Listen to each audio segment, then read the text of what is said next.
No, just quickly on House and Neil. Obviously, you've mentioned he's going to be out for a little while, and we've also talked about experience. I guess he's very good on the pitch, but also off the pitch, he's one of the players that does give you that bit of experience. So I guess a big loss here, is he?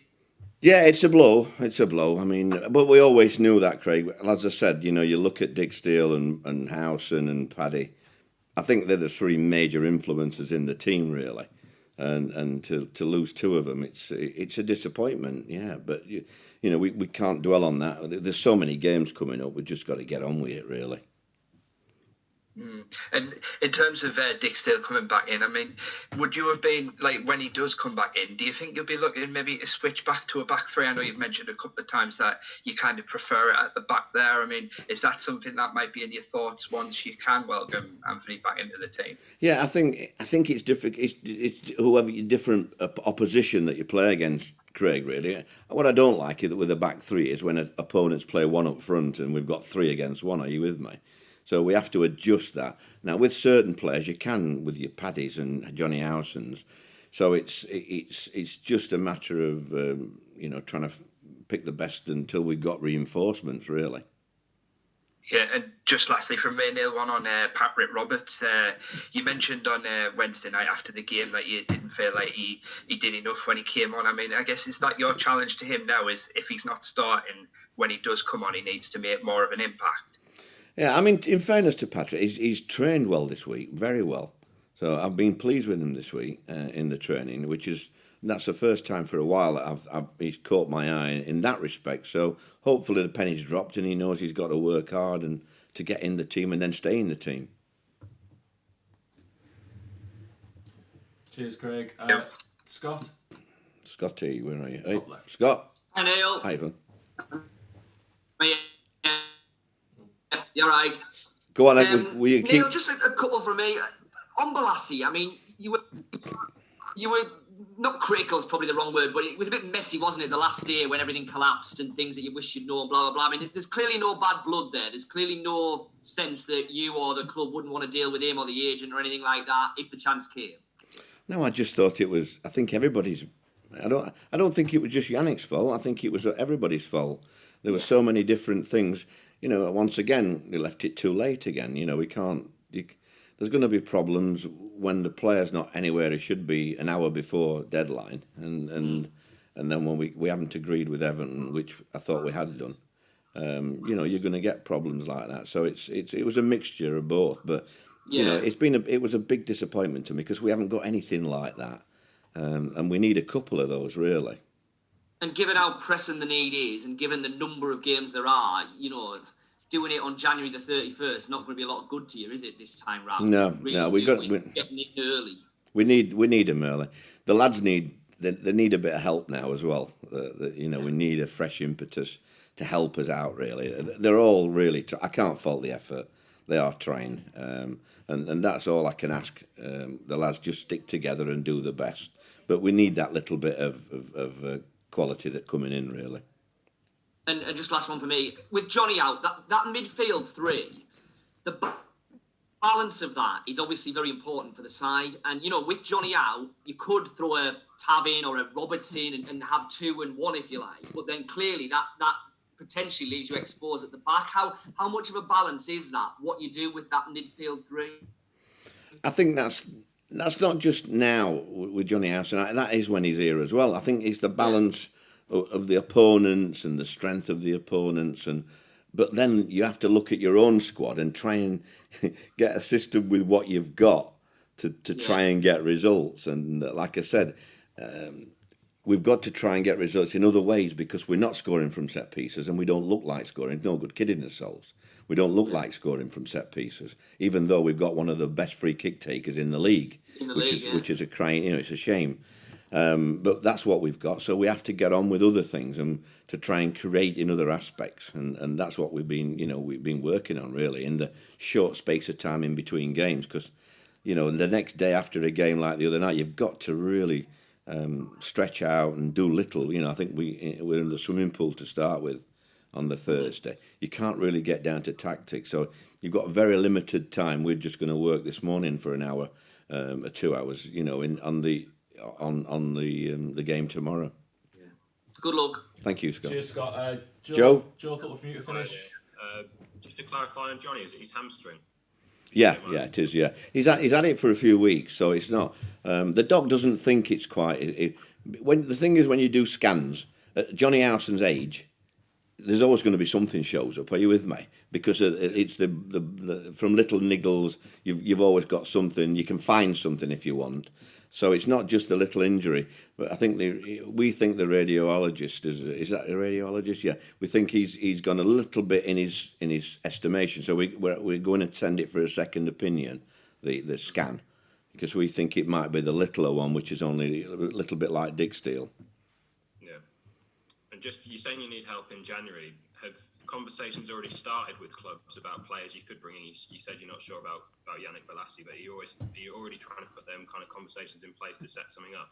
Yeah, I mean it's talking with the likes of Neil Bowser and Steve and the recruitment people, you know, and what we can do, what we can. You know, I mean it's difficult from abroad now, with all what's going off as well. So it's getting what we can as soon as possible. You know, my feelings are if we could get them on January the 1st, are you with me, rather than the 31st, because we need a bit of, you know, we do need a bit of help at the moment. And is it just wingers you're looking at, or other positions as well? No, that's basically the most important ones. If you told me I couldn't do anything else but have two wide players, and not necessarily wingers, people that can come in and contribute to goals, you know, more naturally looking for goals, rather than asking fullbacks to play there. And do you know what I mean, Joe? Where they're not naturally going to get in the box, but they're doing the best, you know. They're doing the best. I can't criticise that. Yeah, just finally on Dijksteel as well, you mentioned his importance. Do you think that unsettles the whole back four at the end, or the whole defence at the end of? Well, I think we're such a short in small numbers that anybody like Dijksteel and Johnny House and Paddy McNair, it's going to have an effect on us, you know. We're no good saying it isn't really, but it's up to the other lads now to step up and be counted. Really, we can't be down. We've got to have a go. Yes, you know, I think all the players know we're a bit thin. I think you've just got to look at the substitutes at the minute, the numbers on the bench. I'm not sure we'll have, even with the two kids, I'm not sure we'll have 9 on Saturday. So it's just got, that's what I say, you can't be too critical, because with such short numbers, when you look at the squads of the Prestons and the Stoke Cities, it was quite frightening when you looked at their numbers. But as long as the lads keep giving me everything, I've got to support them now, and we've got to try and, you know, play with that spring in a step and know that the fans are watching, and try and keep giving the fans, because I think we've given the fans quite a lot to encouragement this year, and, you know, and enjoyment as well at a pretty miserable time.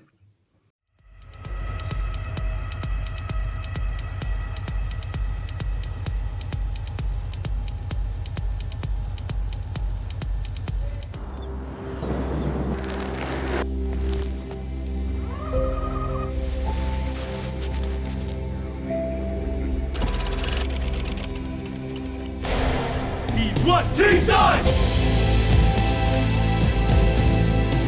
Be bold. Be immersed. Be transformed. Be T-side.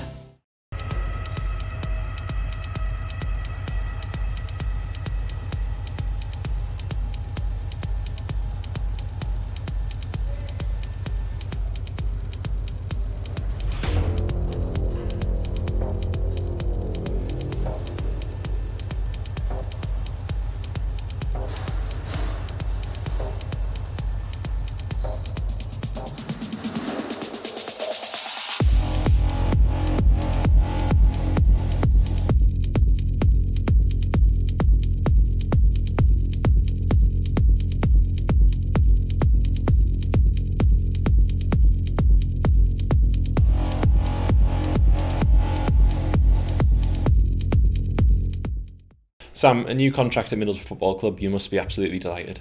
Yeah, it is a dream come true. I'm very proud of myself. I'm sure my family's proud and people around me.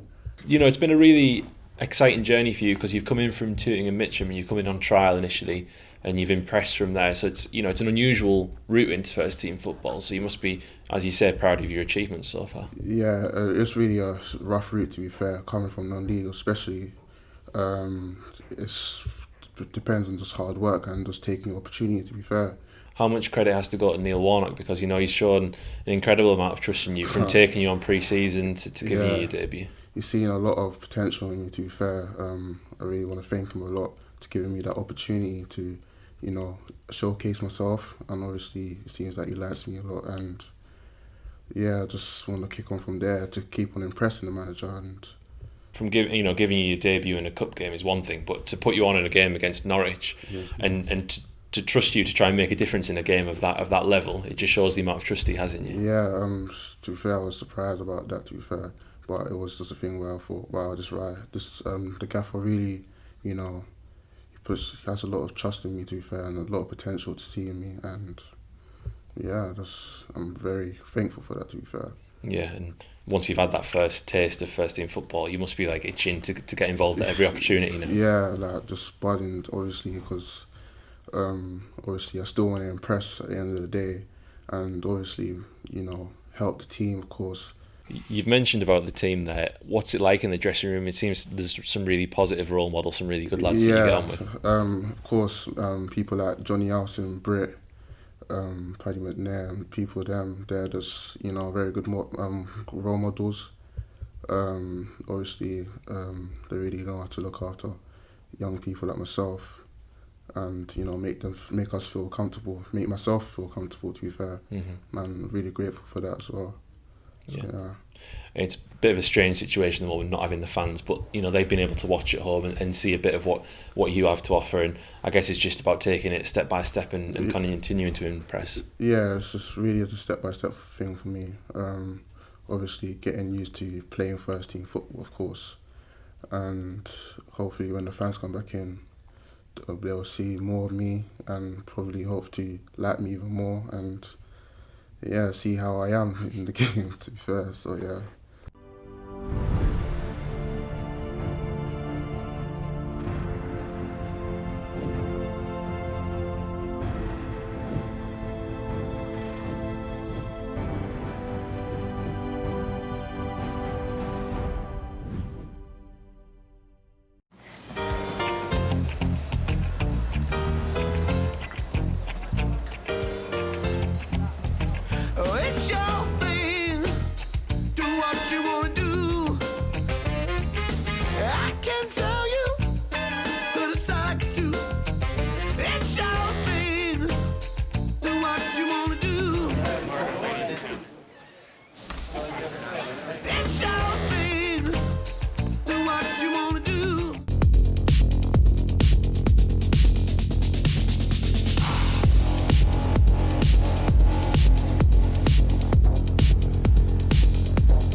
Middlesbrough's 1-0 win over Wigan in midweek was their first victory of the season. Boro have, though, won 4 of the last 5 at home.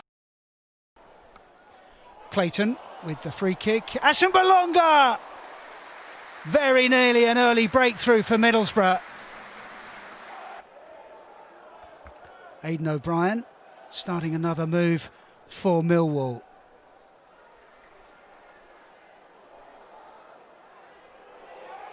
Come down, and Darren Randolph had to tip that around the post. It was Ben Thompson with the shot, really testing for Darren Randolph. Tipped it over the crossbar. Shot in the way for Boro. And they come down the left-hand side. And through the middle, and a goal! Paddy McNair has broken the deadlock. 70 minutes played. Ashley Fletcher with the assist. And Paddy McNair with the low finish. And Boro have the lead. Fletcher playing it into the path of McNair. Good running off the ball from him. And he slides it past the goalkeeper. Standing next to the goalkeeper. The header at the far post, and it's gone in! And the man running away and claiming it is Tom Bradshaw, his first touch after coming on as a substitute. And he has equalised for the visitors. Boro 1, Millwall 1. A scrappy goal, but Millwall will take it.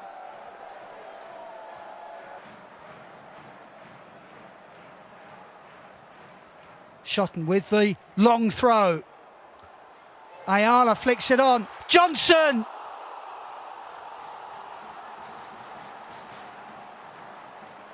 So close to a winner.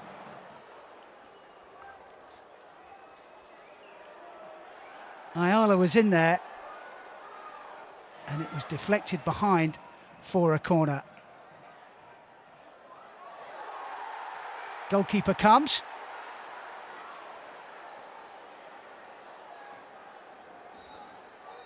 And that is the last action of the game. Both goals coming late in the second half. Boro opening the scoring through Paddy McNair, but 6 minutes later, Millwall substitute Tom Bradshaw equalised with his first touch of the game.